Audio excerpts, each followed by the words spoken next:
Assalamualaikum warahmatullahi wabarakatuh.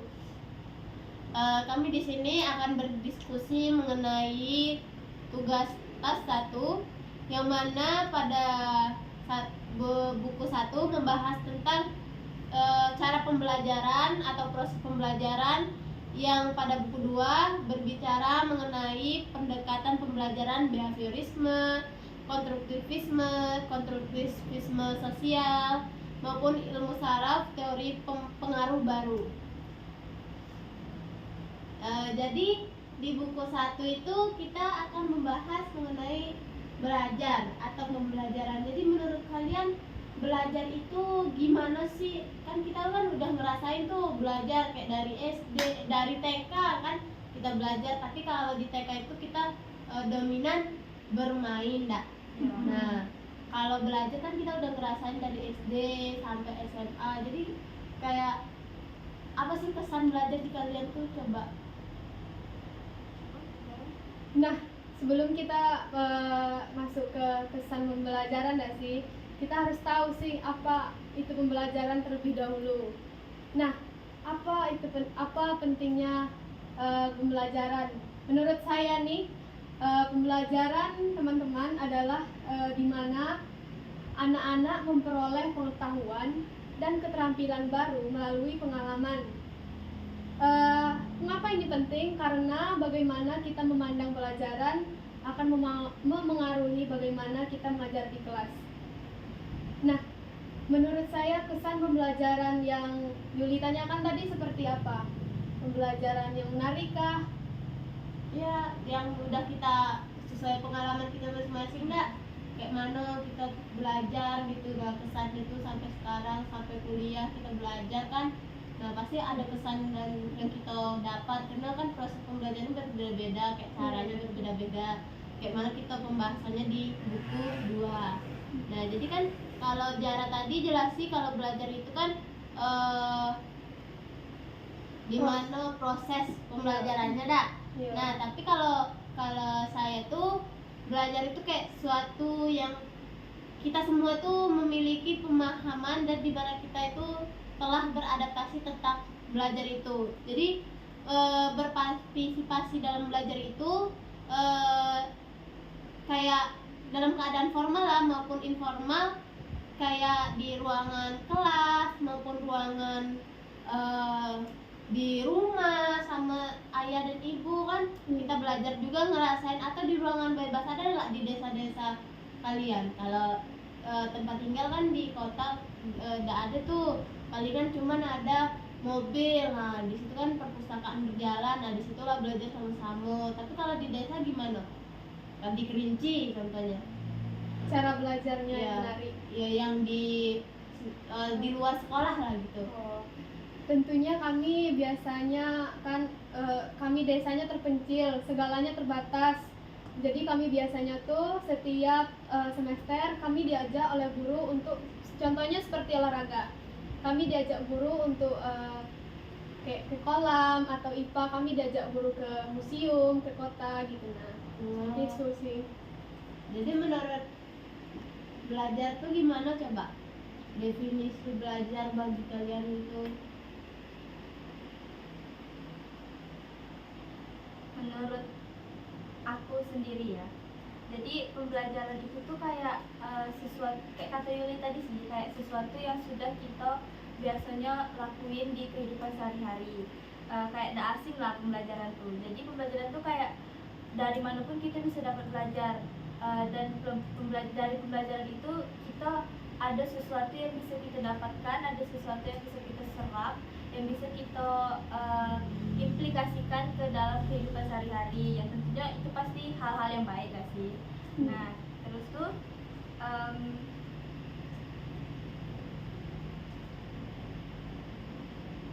dan juga sih menurut aku belajar tidak harus di kelas dan di sekolah. Belajar tuh di rumah bisa belajar, kayak dari teman-teman bisa belajar.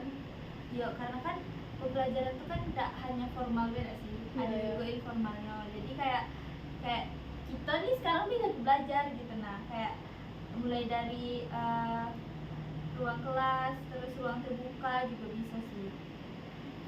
tapi waktu itu aku pernah baca kan di artikel-artikel yang aku cari tuh kalau proses pembelajaran tuh dari zaman ke zaman tuh berbeda. Kayak proses pembelajaran kalau zaman semakin maju, proses pembelajaran tuh semakin maju, kayak beda dari zaman ke zaman. Jadi menurut kalian tuh kenapa dia bisa beda ya? Kayak dari zaman ke zaman, sekarang kita pas SD pasti beda pas proses di kuliahnya tuh. Nah kayak nengok anak SD tuh diajari, ih aku kan udah kayak gitu dulu belajar, pasti heran gitu. Apalagi kita kan pergi SD, kita udah menganalisis anak SD tuh belajar kayak mana gitu. Kenapa kayak proses pembelajaran tuh berkembang gitu, beda-beda, kayak kurikulum tuh malah ningkat-ningkat gitu. Menurut aku karena perkembangan teknologi itu enggak sih, karena kan kayak dari kita SD, kayak SD kita belum megang HP, sekarang anak SD sekarang udah bisa megang HP, dia udah bisa belajar dari HP gitu. Nah kayak jadi dia tuh bisa belajar dari banyak sumber. Terus tuh dia juga apa ya, kayak guru-guru juga kan dulu tuh guru-guru mungkin belum terlalu itunya enggak sih dengan teknologi. Nah terus tuh kayak terus sekarang kayak kita kan kita calon guru. Nah berarti kayak kita udah mengenalian dengan teknologi gitu. Nah kayak kita pasti bakal ngajarin anak-anak murid kita tuh kayak pasti berbasis teknologi yang sesuai zamannya gitu. Nah jadi kayak karena perkembangan zaman, terus juga peraturan pemerintah kayaknya sih kayak makin lama tuh makin berkembang gitu. Nah ya anak-anak tuh ya bagus lah gitu. Ya mana karakteristik yang anak-anak dulu sama sekarang tuh beda dah. Kayak mana perilakunya, kayak mana pola pikirnya. Kayak sekarang tuh udah kayak berpengaruh dengan gadget. Beda kayak zaman kita dulu belum pengaruh sama gadget, jadi kita udah seliar itu gitu lah dapatin edukasinya. Jadi menurut Mona gimana? Kalau belajar tuh gimana? Kalau menurut aku nih belajar kan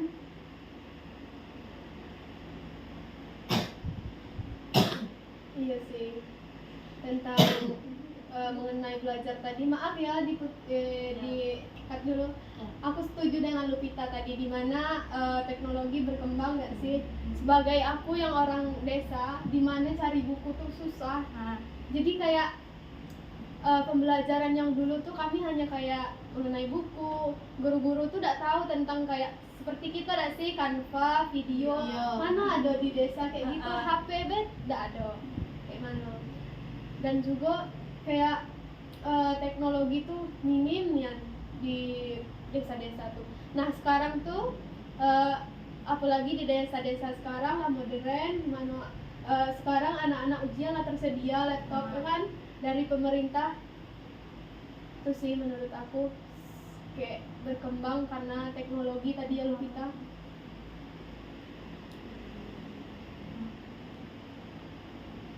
Jadi kalau proses pembelajaran tuh juga kita perlu pendekatan nggak sih, apalagi kita jadi calon guru. Nah kayak kita masih sampai PGSD, jadi kita harus tahu gimana cara pendekatannya. Nah tadi dibahas di buku 2 itu kayak pendekatan proses pembelajaran, contohnya behaviorisme, konstruktivisme atau konstruktivisme sosial. Jadi di situ tuh pendekatannya banyak, jadi berkesan bagi anak tuh di proses pembelajaran. Nggak ngerasa bosan nggak sih. Jadi di situ peran pendidik tuh penting nggak sih dalam proses pembelajaran tuh.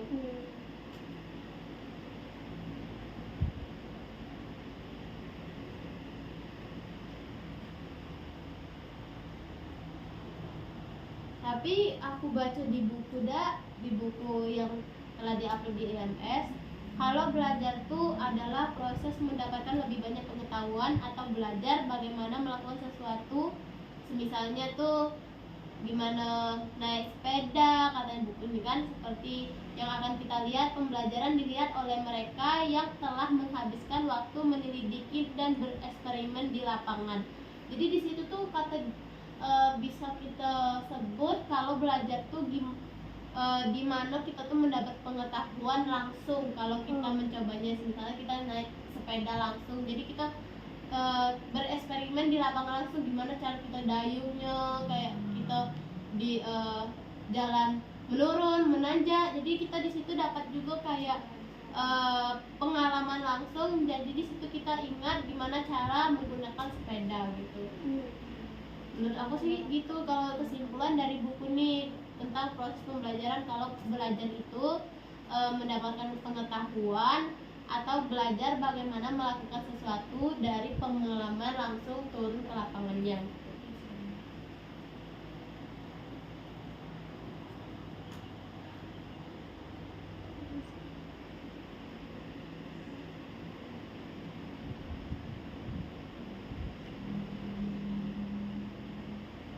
Tapi kalian ada baca gak sih tentang pemahaman dasar tentang proses pembelajaran gitu? Mana ada gak? Ada Gimana? kayak kan ada mengadakan penilaian dengan poin. Ya. Itu kan menerapkan aturan kelas yang jelas dan memberikan penilaian dengan poin untuk menciptakan kelas yang tenang, kondusif. Siswa yang melanggar aturan akan dikurangi poinnya.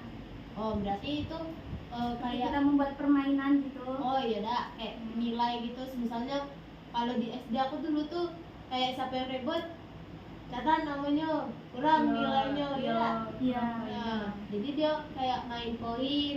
Iya. Jadi di situ kayak proses pembelajarannya tuh berusaha untuk menciptakan lingkungan yang kondusif.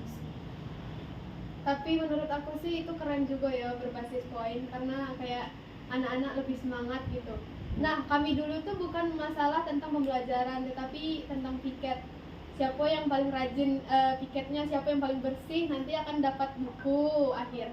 Kayak gitu. Jadi kita lebih semangat belajar, lebih semangat kayak mengadakan apapun Piket. gitu, piket kayak gitu. Yo, kayak meningkatkan rasa semangat sih kalau tentang proses pembelajaran yang poin tadi itu ya. Terus juga dampak positifnya itu bisa jadi kelas bisnis. Iya, iya. Ya, terus kan, terus kan kita bisa kayak memberikan hadiah atau reward biar kayak siswa tuh semangat gitu dalam belajar.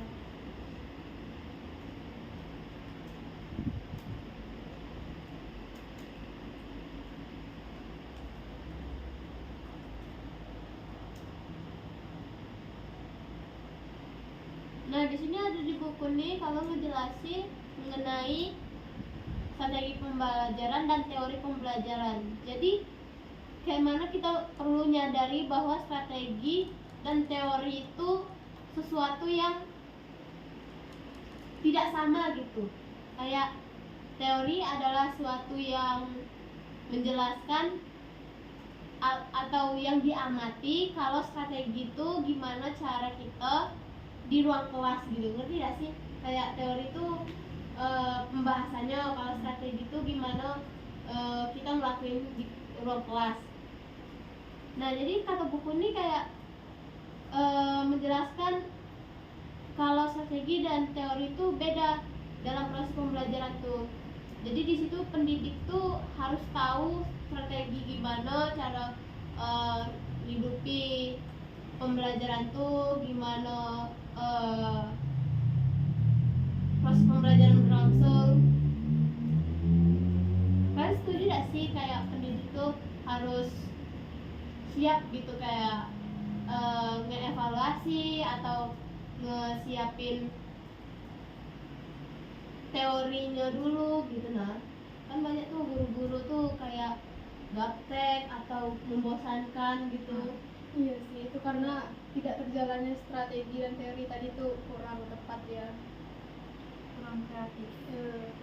Karena kan kita tuh harus nengok dulu gak sih teorinya apa yang akan dipelajari. Terus tuh kayak kalau misalkan butuh praktek, mana prakteknya biar siswa tuh gak monoton gitu. Nah, kayak kan kita belajar jadi siswa, pasti kalau pelajarannya monoton pasti kayak itu gak mau lah sekolah lagi gitu gak sih, kayak bosan gitu. Nah, hitung-hitungan terus, jadi kayak kita tuh harus, kayaknya kita tuh kalau jadi guru tuh harus tahu teorinya, terus kita harus kreatif kayak mana mau melaksanakannya, terus ya itulah kita buat strateginya kayak mana, kita susun gini, terus lagi di akhir baru kita evaluasi dari sini, evaluasi apa strategi itu tepat atau tidak untuk teori itu.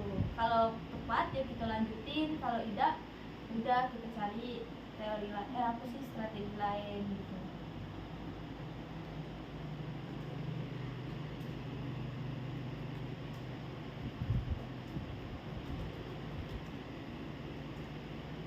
Nah, dari tadi Yuli ngomong dan Nupita tentang teori dan strategi. Nah, apa sih teori dan strategi itu? Kayak gimana sih maksudnya tuh? Teori itu apa dan strategi itu apa gitu? Kalau mau duluan? Kalau menurut aku nih, teori itu konsep-konsep yang terpadu yang menerangkan dan memprediksi suatu fenomena dalam pendidikan. Biasanya teori ini digunakan sebagai pedoman untuk mengetahui arah dan tujuan yang tepat yang ingin kita capai gitu kan. Terus mengurangi kesalahan dan praktik pendidikan dan sebagai tolak ukur keberhasilan. Kalau strategi gimana ya?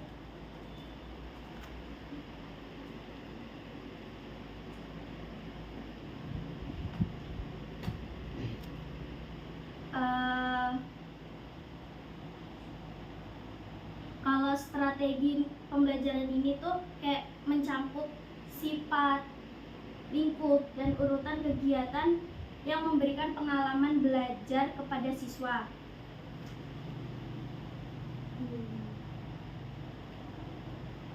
Terus tuh ada strategi pembelajaran yang terdiri dari komponen materi pembelajaran dan prosedur untuk membantu siswa untuk mencapai tujuan pembelajaran. Pemilihan strategi pun dilakukan dengan mempertimbangkan situasi, kondisi, sumber belajar, kebutuhan, dan karakteristik peserta didik. Itu sih menurut aku. Iya sih, jadi dapat disimpulkan enggak sih kalau pembelajaran itu kayak proses interaksi antar pendidik dan siswanya atau peserta didik serta sumber belajar dalam suatu lingkungan belajar, kayak bukan lingkungan sekolah aja ya, kayak bisa dari lingkungan keluarga atau lingkungan masyarakat. Jadi proses pembelajaran itu kayak bertujuan untuk membantu peserta didik memperoleh pengetahuan, keterampilan, sikap atau perubahan perilaku yang diinginkan melalui pengalaman pembelajaran langsung untuk turun langsung ke lapangan gitu. Jadi peserta didik itu udah tertanam di benaknya kalau saya ini udah belajar, saya ini udah punya bekal untuk menuju kayak dewasa. Jadi sebelum dia dunia kerja atau dunia diri dia sendiri, jadi dia udah punya bekal gimana dia harus bersikap, berperilaku gitu. Jadi pembelajaran ini penting untuk peserta didik di sekolah dasar yang ditanamkan dari usia didik gitu. Kalau membahas tentang teori gak sih? Kalau teori itu kan teori belajar kan kita udah belajar gak sih di mata kuliah filsafat. Kayak teori belajar tuh ada apa baik sih? Kira-kira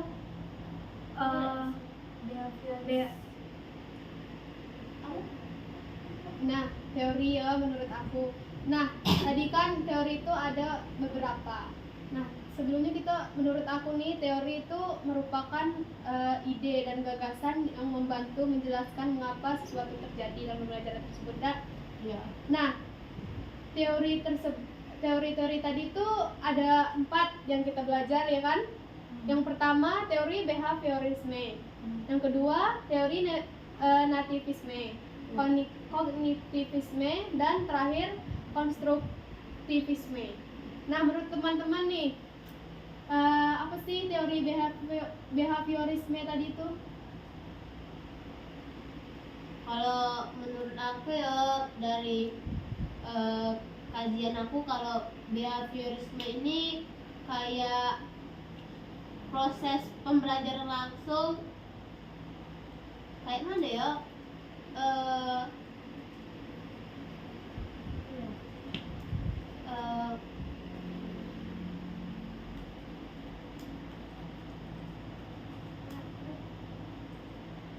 Sulit digambarkan. kayak behaviorisme itu kayak seseorang akan dianggap udah belajar kalau udah mempunyai perubahan perilaku gitu. Nah, kalau seorang siswa ini udah berubah, berarti dia udah belajar. Kayak dia tuh pengen, guru nih pengen dia ada stimulus atau respon. Kalau dia udah respon berarti dia udah belajar gitu. Dengan kata lain tuh kayak bentuk dari stimulus berupa penyampaian materi, pembentukan karakter, atau kita nasehatin peserta didik. Sementara respon dari bentuk reaksi tanggapan murid itu kayak stimulus yang diberikan oleh guru-guru pendidik. Jadi kayak kalau diungkapkan tuh kalau peserta didiknya ngerti gitu, kalau kita ngomong dia ngerti, berarti kita udah nilai dia udah belajar gitu. Cuman behaviorisme ini ada kekurangan, ada kelebihannya. Kayak menurut aku kekurangannya ini kayak guru tuh kayak terpaku, kayak bersikap teliti gitu, kayak kayak mana ya, kekurangannya tuh kayak gak semua teori pembelajaran tuh, kayak pembelajaran di SD tuh gak bisa pakai behaviorisme gitu. Cuma aku baca di buku yang di IRMS kalau 4 teori tadi tuh ada konstruktivisme dan ada konstruktivisme sosial. Oh, ada Apa dua ya ya. beda itu?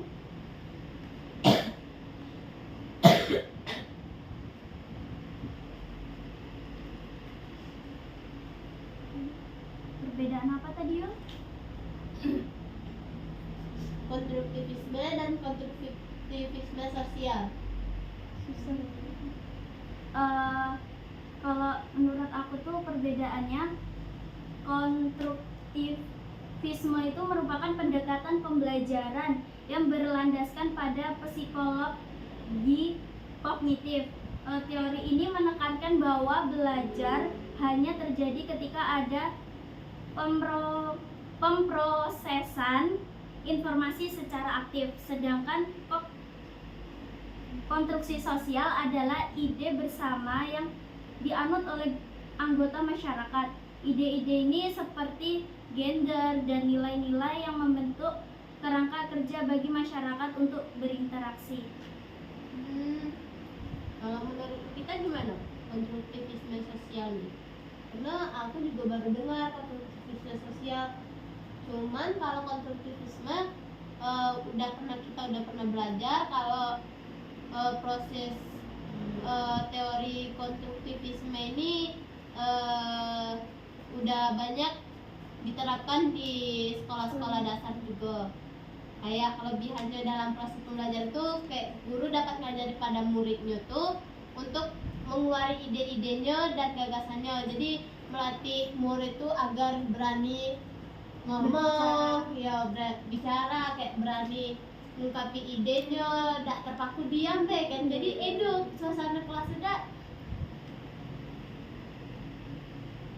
Mungkin kayak konstruktivisme tuh lebih fokus pada proses kognitif individu dalam membangun pengetahuannya.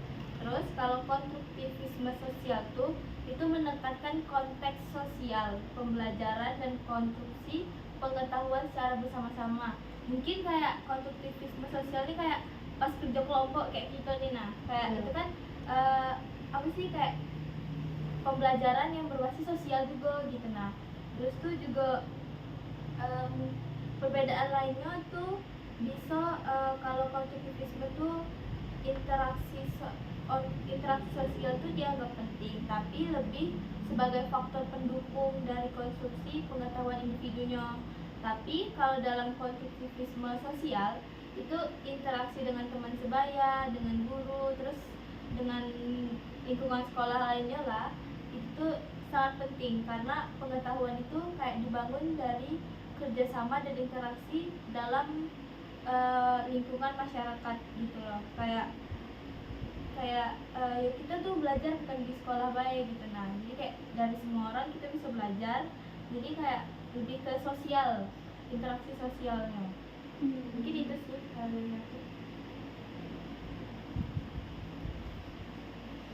Iya, ngerti. Berarti konstruktivisme itu kalau bahasa singkatnya tuh konstruktivisme itu ngacu ke individu deh. Tapi kalau konstruktivisme sosial tuh sosial rame-rame dah, kayak kerja kelompok atau satu kelasnya diperhatiin. Oh, sama ini.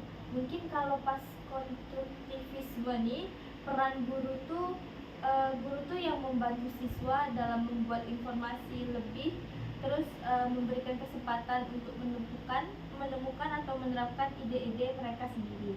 Tapi kalau konstruktivisme sosial itu tuh guru tuh berperan sebagai fasilitator yang mendukung pembelajaran kolaboratif dan menciptakan lingkungan belajar yang dinamis dan inklusif. Jadi kayak guru tuh kalau pas konstruktivisme tuh kayak guru tuh ngasih suap makan siswanya loh. Jadi gitu, nah kayak ngasih informasi, nanti dari informasi itu siswanya ngembangin. Nah kalau dari konstruktivisme sosial ini kayak guru tuh yang ngarahin kayak kalian belajar berkelompok gini gitu. Kayak dia cuma ngasih informasi dikit, nanti orang tuh dapat informasi lebihnya itu dari kawan-kawan lainnya. Jadi kayak guru pas konstruktivisme sosial itu cuma ngepandu beda, kayak ngasih semua materi semuanya gitu. Lagi orang tuh diskusi kembangin sama kawan-kawan semuanya. Jadi di situ kayak ada kelebihannya juga sih, kayak ningkatin sosial anak-anak itu juga, kayak ningkatin sikap kerjasama juga, kayak mau berdiskusi antar kawannya dah. Jadi di situ anak-anak murid tuh berani gitu mengungkapi opini masing-masing. Dan juga kan konstruktivisme sosial ini juga menekankan interaksi sosial dan kolaborasi dalam proses pembelajaran, sehingga siswa tidak hanya menerima informasi tetapi juga menggali pemahaman mereka sendiri melalui pertanyaan dan eksplorasi. Pengetahuan bukanlah pencapaian individu semata, melainkan hasil dari kerjasama mereka dan interaksi mereka dalam suatu komunitas yang berbagai bahasa dan budayanya.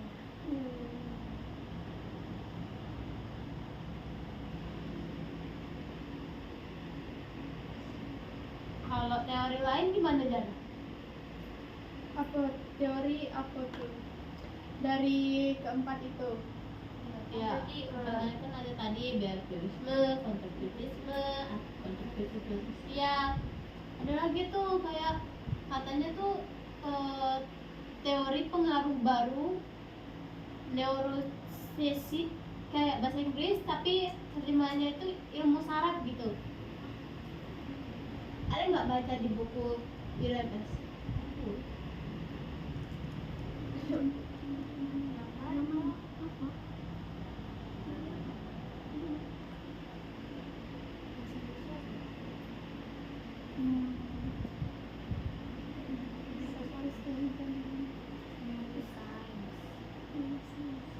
Neuroscience gitu lah. Itu ilmu apa ya?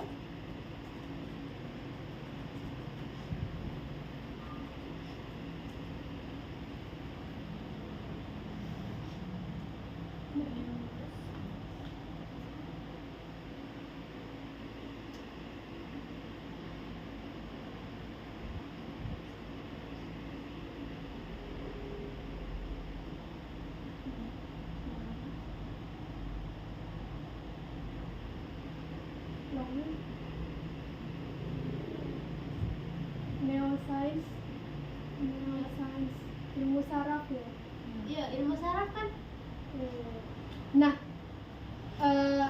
berdasarkan yang aku cari kan di buku-buku atau di artikel lain tuh tentang ilmu saraf itu bidang ilmu yang mempelajari sistem saraf, termasuk struktur, fungsi, perkembangan, dan interaksi kompleks antara sel-sel saraf dan tubuh manusia dan hewan.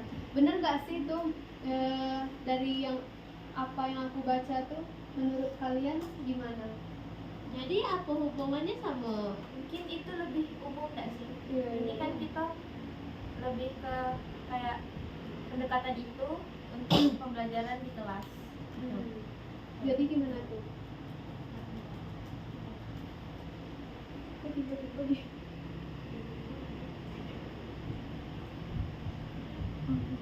oh pendekatan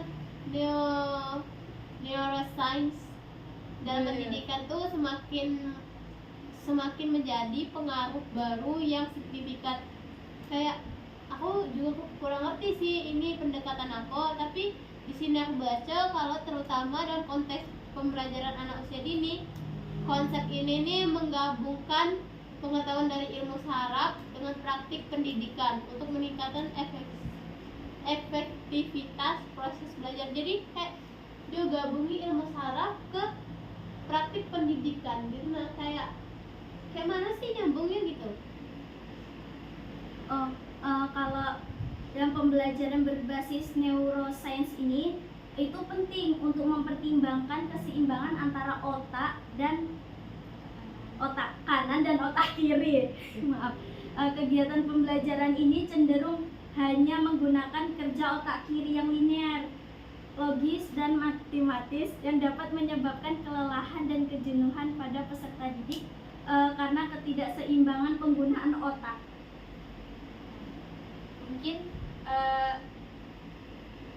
Mungkin apa sih pendekatan ini tuh lebih ke memahami kayak mana otak kita tuh merespon dan menyesuaikan diri dengan informasi yang baru kita dapat gitu. Nah kayak terus juga kayak otak kita nih kayaknya mencerna gitu. Nah ini informasi apa, terus tuh harus aku serap atau tidak gitu. Nah harus kayak mana aku ngamalinnya di dalam kehidupan sehari-hari gitu.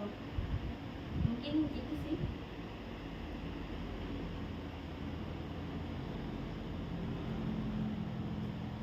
Kan juga bagaimana otak merespon dan menyesuaikan diri dengan informasi baru juga dapat dipengaruhi oleh hal-hal seperti emosian, motivasi, dan lingkungan sekitar. Berarti kayak pendekatan ini tuh kayak contohnya ngebantu siswa yang slow gitu kan, kayak relate nyambung gitu. Nah kan ada loh anak muridnya kayak slow linear namanya. Kayak pendekatan neuroscience ini terbukti efektif katanya di sini di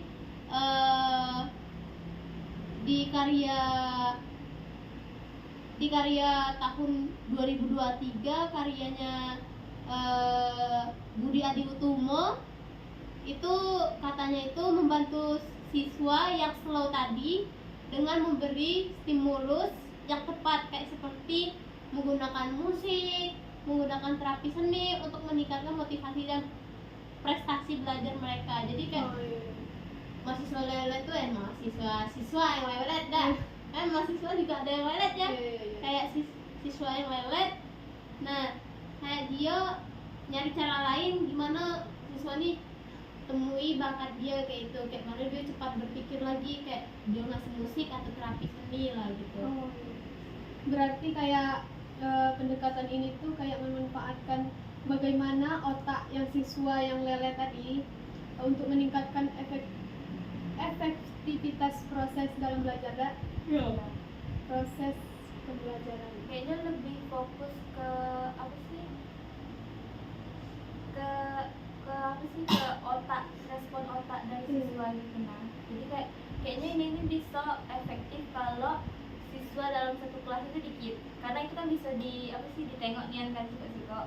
Kalau misalnya kayak dalam satu kelas siswanya 30-an ya kayaknya susah juga sih. Jadi efektif kayaknya kalau di sekolah-sekolah bagus. Nah sekolah-sekolah bagus kan muridnya dikit, nah mungkin bisa tuh kayak belasan gitu. Jangan jauh-jauh lah kan, misalnya kita punya anak nanti kan, nah kan bisa kita gitu langsung gitu. Misal dia lelet udah. Gimana sih kayak mana sih cara menerapkan apa namanya nih strategi ilmu saraf nih, contohnya kayak mana sih, kayak atau siswa belajarnya pakai musik kayak gitu ya, Iya. atau permainan edukatif kayak gitu ya, untuk merangsang otak siswa yang tadi yang lelet.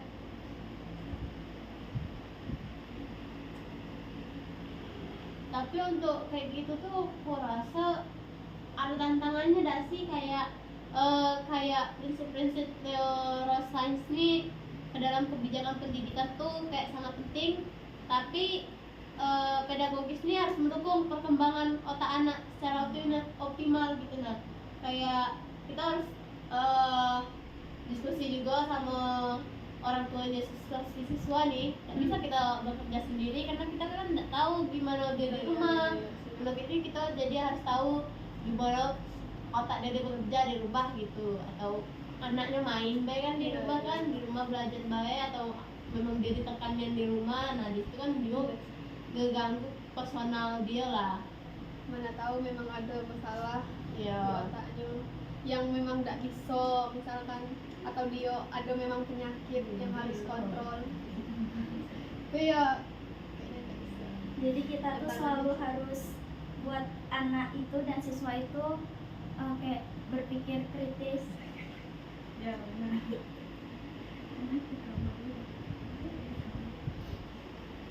Mungkin lebih tadi strategi gak sih? Iya, strateginya tuh gimana sih Lupita? Menggunakan ilmu saraf nih, cara mengimplementasi itu kayak mana kepada siswa? Mungkin salah satu contoh strateginya itu kita bisa buat permainan atau fun learning.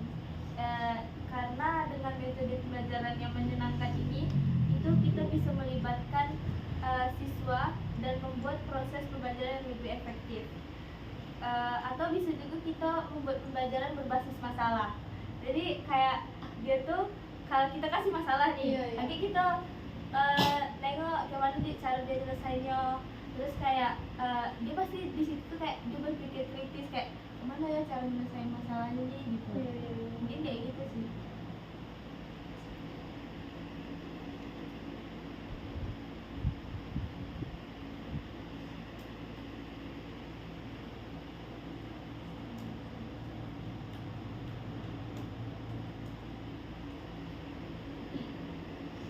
Nah, kalau menurut kalian tuh bagaimana sih cara menciptakan lingkungan belajar yang menantang dengan metode neuroscience ini? Nah, kalau menurut Mona dulu nih tuh gimana? Ya. Kita dapat menciptakan lingkungan belajar yang menentang kemampuan berasosiasi dan mengembangkan berpikir peserta didik melalui rangsangan berupa pemberian masalah itu tadi yang perlu kita jelaskan, yang bermakna berupa kayak teka-teki, games yang interaktif dan menarik.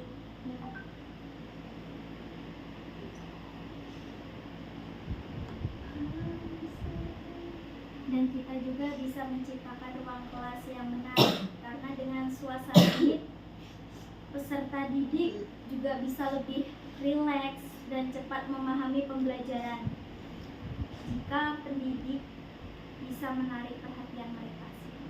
Jadi di sini perlu juga ada sih pelatihan di Iya. pendidikan si gurunya tuh kayak harus dia memadai lah untuk mengimplementasikan strategi neuroscience nih, kayak dia terintegrasikan kepada anak-anakku kayak lancar lah gitu, kayak mendukung lah kayak perkembangan otak anak tuh di sekolah dasar.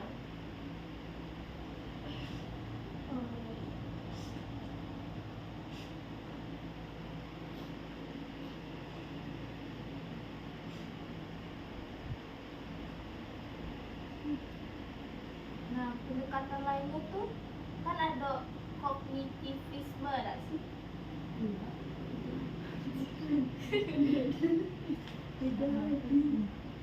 Oh mungkin ada, Cuman cuman Di bukunya tidak ada ada di ya? bukunya belum dibahas. Tapi kita kan iya. kita tahu kalau teori-teori itu ada banyak ya, ada Iya. kayak kognitif tadi kognitivisme ya. Iya.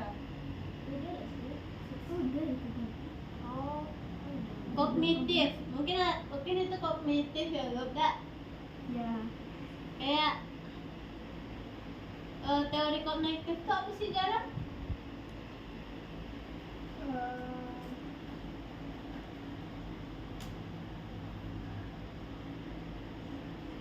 Apa sih lu teori?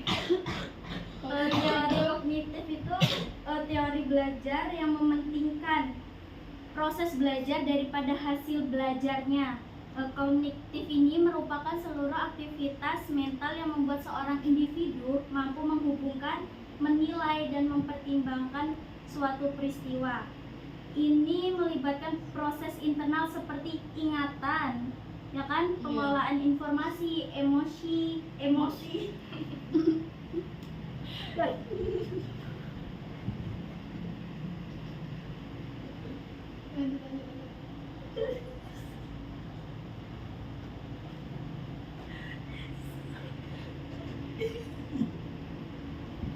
Iya. dan aspek kejiwaan lainnya. Di sini kan aku juga menemukan beberapa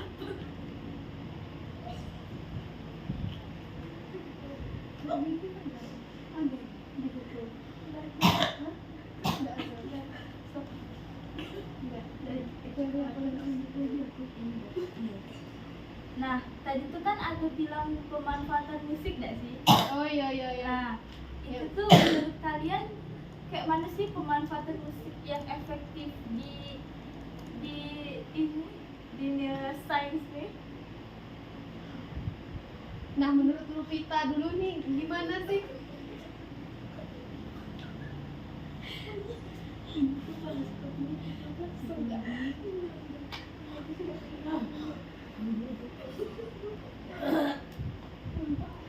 Menurut aku pemanfaatan musik nih bisa kayak kalau apa sih pas anak muridnya mau menghafal sesuatu, nah itu kan bisa pakai nada-nada musik yang ada, kayak misalkan menghafal nama nabi pakai lagu gitu loh. Kayak jadi kaget kalau dia mau itu mau mengingat nama nabi, Iya, jadi iya. dia tinggal nyanyiin balonku ada 5, berarti ada itu sebenarnya Oh, gitu. iya, iya. Jadi kayak lebih mudah gak sih, kayak Iya. terus otaknya juga kan berjalan gitu, kayak di satu sisi dia mengingat nadanya, satu sisi dia mengingat namanya gitu. Jadi kalau dengan musik itu pembelajaran tidak tegang. Kalau belajar dalam posisi tegang itu bukan namanya belajar, tapi intimidasi. Iya. Jadi dengan musik kita lebih cepat menghafal, mengingat ya. Lebih mudah mengingatnya. Iya sih. Kalian waktu SD juga pakai musik kan? Mengingat. Kayak Ya, semua SD kayak iya. gitu Iya deh. sih. Karena mungkin SD kau udah ya. Iya. Iya. Iya.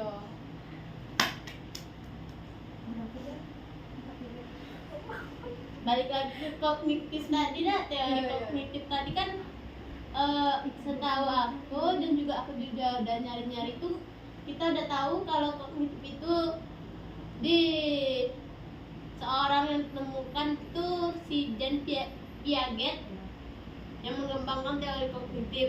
Iya. Kalau kognitif itu lebih terfokus ke hasil Proses, hasil belajar daripada proses belajar. Iya.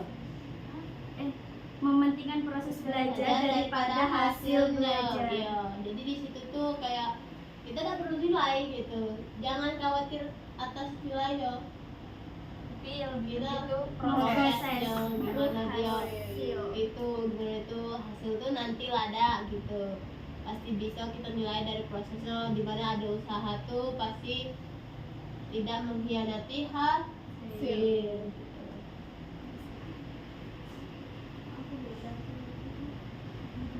Kalau teori lain tuh ada lagi nggak sih? Apa lagi tuh? Teori humanistik. Humanistik. Ya, kita kan udah pernah dengar dah humanistik. Teori humanistik. Kalau menurut aku itu teori humanistik ini pendekatan atau aliran dalam psikologi yang menekankan kehendak bebas pertumbuhan pribadi, kegembiraan, kemampuan untuk pulih kembali setelah mengalami ketidakbahagiaan, serta keberhasilan dalam merealisasi potensi manusia. Tujuan utamanya tuh memanusiakan manusia. Teori ini berakar pada pemikiran eksistensialisme dan menekankan pada dimensi manusia dari psikologi dan konteks manusia dalam pengembangan teori psikologi. Mungkin humanistik ini lebih ke menekankan pentingnya peran siswa dalam proses pembelajaran dan menghargai pendapat dan perasaan siswa. Kayak siswa itu utama gitu loh. Iya. Jadi guru tuh berperan sebagai fasilitator yang aktif untuk merespon sikap dan ide siswa. Iya. Dan juga humanistik nih kayak ini lah sih, menekankan perkembangan potensi diri, kebebasan berpikir seperti yang kita jelaskan tadi kan, dimana kayak siswa SD misalkan siswa belajar sesuai minat dan kebutuhannya misalnya, dan juga kayak guru mendorong kayak dia kan belajar sesuai minatnya dan guru mendorong rasa ingin tahu, kayak siswa yang terbalik-balik ya itu. Jadi teori humanistik ini lebih ke terfokus ke kepribadian pada dimana dia memikirkan tentang pembentukan kepribadian, perubahan sikap, menganalisis fenomena sosial anak siswa gitulah, kayak dalam hati nurani itu yang diterapkan melalui materi-materi pembelajarannya. Ya, dan kita nanti sebagai guru itu berperan sebagai Fasilitator. fasilitator, membimbing dan memotivasi siswa kita, serta memberikan kebebasan kepada siswa untuk memilih pelajaran yang mereka butuhkan.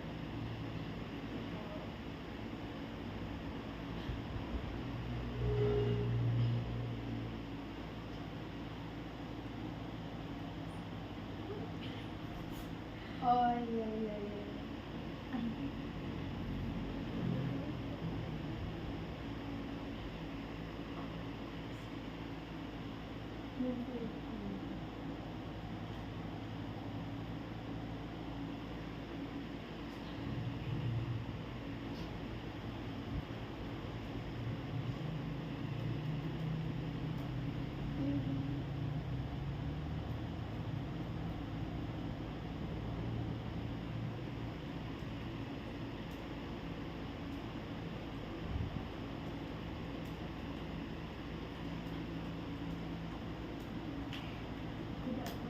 Jadi gitu ya teori, beberapa teori pembelajaran.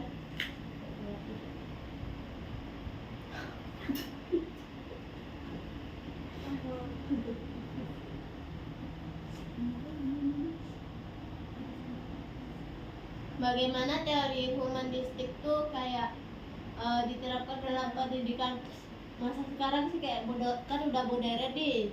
Menurut kalian gimana? Coba Zara.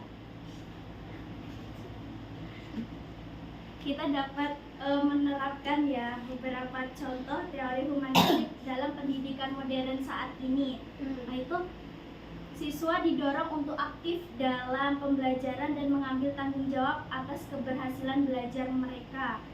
Terusan guru membangun hubungan positif dan saling menghormati dengan siswa, menciptakan lingkungan yang nyaman untuk ekspresi diri.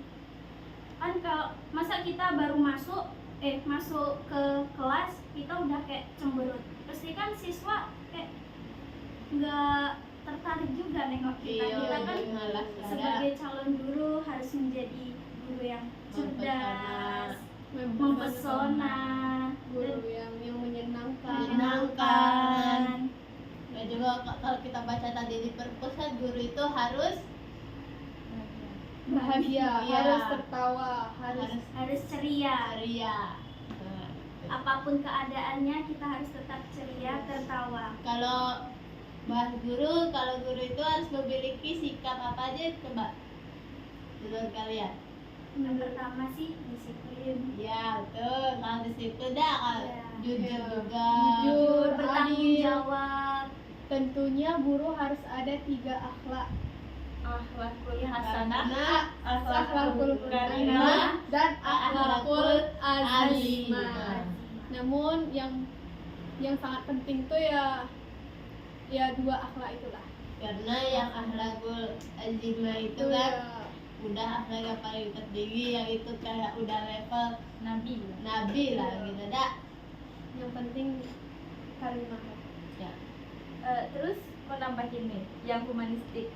Mungkin contoh lebih spesifiknya itu bisa guru menghargai pendapat siswa. Kayak siswa tuh jangan disalahin gitu loh, kayak salah gitu loh. Oh, Jangan jadi iya. kayak dia dibenerin be terus agak kita baru kasih kata yang apa sih ya kalimat yang benernya. Iya. Terus tuh bisa juga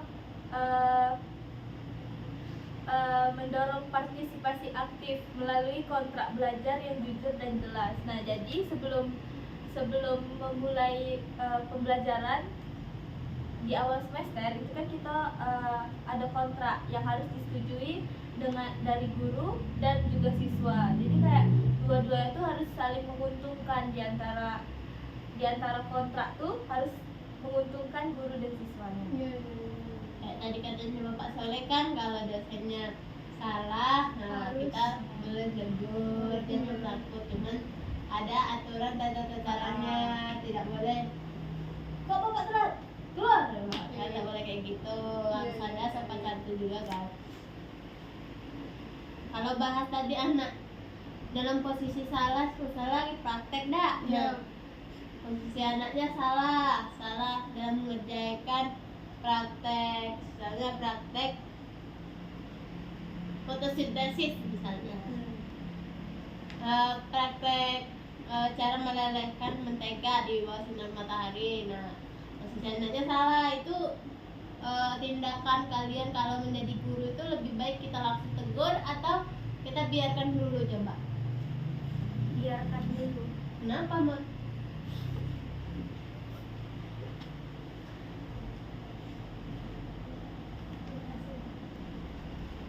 Karena kalau kita misalkan siswa salah kita langsung negur, dimana nanti dia kayak takut untuk melakukan sesuatu atau mencoba gitu, takut salah, jadi dia tuh kalau lo pernah ditegur tuh kayak takut gitu, jadi pikirannya tuh salah takut nanti, jadi kita harus kayak menurut aku nih ya, kamu kayak mana bilang tadi, biarkan be dulu, nanti kita bicarakan yang benar dengan anak tuh, kita kasih tahu yang benarnya gimana, kita bimbing, kayak gitu sih menurut aku. Kalau menurut kita gimana? Menurut aku iya sih, biarin dulu, karena kan biarin dulu dia sampai selesai, terus tuh tengok hasilnya. Dia tuh pasti hasilnya tuh kalau salah pasti berbeda kan sama kawan-kawan lainnya. Nah, jadi kayak kita bisa punya perbandingan nih, mana yang benar mana yang salah gitu. Nah, Jadi kita dapat memberikan kesempatan untuk mereka untuk mencobanya. Jadi nanti pas akhir pasti kan ini ada yang benar, ada yang salah. Kita dapat mengarahkannya nanti. Iya. Nah, aku ada pertanyaan nih untuk kita. Dari banyaknya kita membahas tentang teori tadi kan, ada berapa lah kita bahas. Menurut kalian nih, teori apa yang paling bagus, yang paling cocok, yang paling banyak berhasil gitu di anak-anak kita belajar? Menurut kalian, teori apa yang paling cocok? Teori kognitif, karena di situ mementingkan proses pembelajaran daripada hasil. Nah, jadi di situ kita tuh lebih fokus gimana anak tuh belajar, kayak lebih fokus gimana anak tuh berproses, berusaha. Jadi kita menilainya dari situ, bukan dari hasil kerjaannya mereka, tapi dari proses mereka, karena proses tidak pernah mengkhianati hasil.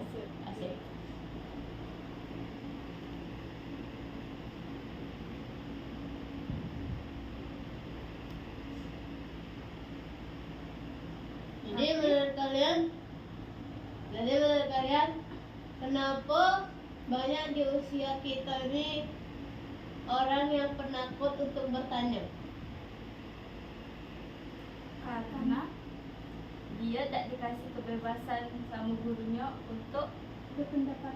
berpendapat. Terus dia juga kayak dia mikir, malu deh ditengok kawan-kawan semua kalau aku jawabnya masing-masing asal salah. Gitu. Mungkin dia udah mikir ke apa sih? Takut salah. Ya lebih ke hasil negatifnya. Dia udah nengok hasil positifnya. Gitu sih. Apakah itu gara-gara guru aja? Kalau menurut aku sih enggak. Tentu banyak faktor Iya. lain sih. Cuman itu salah satunya. Salah satu alasan kenapa tadi anak takut. Iya. karena takut salah. Apalagi kan anak SD, temennya kayak mau bertanya apa-apa salah gitu, pasti nanti diketawain. Tuh yang membuat mereka tuh ngedown, jadi tuh takut mau berpendapat lagi. Jadi itu tuh kayak udah pengaruh buruk dia sampai ke dewasa pun ke bawah, kalau dia tuh takut bertanya, malu, takut salah. Jadi itu lah banyak ketemu orang yang mana takut bertanya. Dan juga kita pun juga sering kan takut tanya, karena kita tuh udah pasti ngalami itu, kayak diejek, takut salah. Terus di rumah tuh kayak opini kita tuh kadang tuh nggak didengar gitu.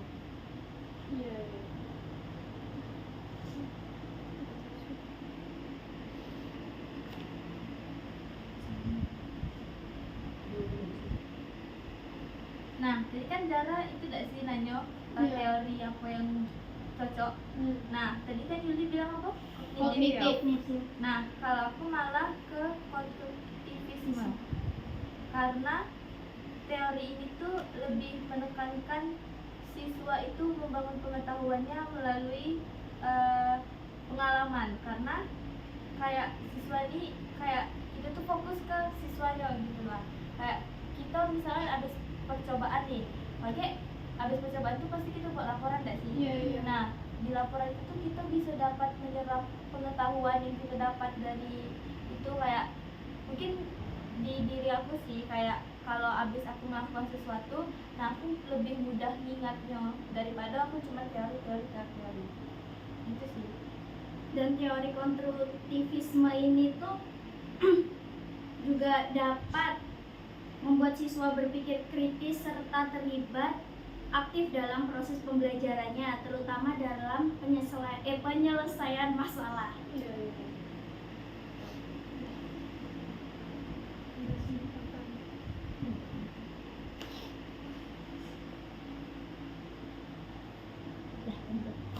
Jadi dapat dikesimpulkan kalau dari awal tuh kalau belajar tuh merupakan proses yang dilakukan individu untuk mencari pengetahuan, untuk berusaha untuk mencapai perubahan dalam tingkah laku, dalam karakter, atau dalam keterampilan, atau dalam sikap seorang individu. Jadi proses pembelajaran itu sangat penting menggunakan teori-teori yang tepat gitu. Misalnya tadi teori apa aja? Behaviorisme, Kognitivisme, konstruktivisme, humanisme, sosial, ya. neuroscience. Jadi mungkin itulah proses diskusi kami tutup. Wassalamualaikum warahmatullahi wabarakatuh. Belum